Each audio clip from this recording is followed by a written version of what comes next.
Bonjour, ici Michel pour actualité-dvd.com et aujourd'hui je vous parle du film Chocolate City de Jean-Claude Lamarre, sorti en DVD chez Paramount le 4 août 2015 et mettant en vedette Robert Richard, Tyson Beckford, DeRay Davis, Vivica A. Fox et Michael J. White.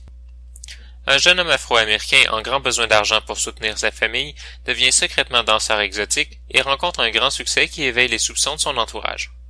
Il arrive parfois que l'on dise d'un film mettant en vedette une distribution presque entièrement afro-américaine qu'il s'agit d'un retour au film de Blaxploitation.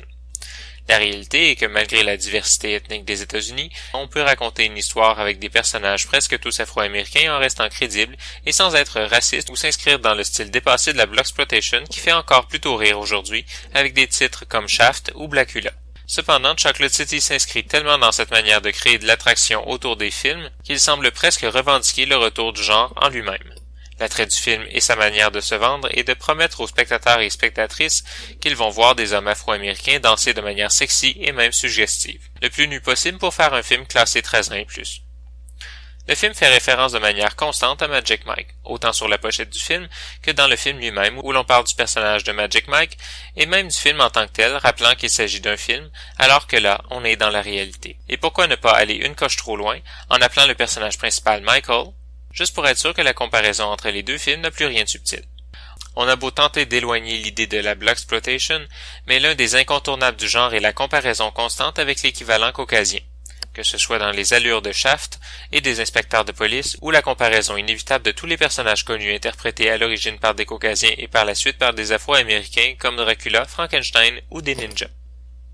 À la limite, on pourrait pardonner le côté Blaxploitation du film s'il ne poussait pas dans le genre à son paroxysme du film d'exploitation, qui fait pratiquement penser au grand maître Ross Meyer, coupable des films tels que la série des Super Vixen et autres inepties divertissantes pour ceux qui aiment l'humour douteux. Mais Chocolate City s'abstient à peu près complètement de livrer une intrigue.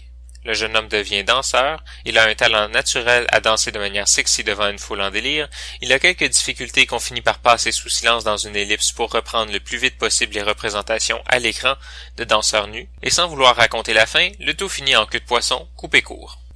Le film est présenté en format d'image 16:9 en anglais Dolby Digital 5.1 avec les sous-titres en anglais et français. Dans les suppléments, on retrouve des bloopers. En conclusion, je dirais que Chocolate City n'est finalement qu'une série de numéros où des danseurs exotiques font de l'œil à la caméra tout le long du film pour nous faire comprendre que c'est pour nous qu'ils dansent. Les trop nombreux numéros qui s'alignent les uns après les autres sont tenus ensemble par un très mince fil scénaristique qui ne sert finalement pas à grand-chose sinon réconforter les bien-pensants qu'ils ne sont pas en train de regarder un Bleu Nuit, mais un film à caractère érotique adapté pour un public adolescent. C'était Michel, je vous remercie et bon visionnement.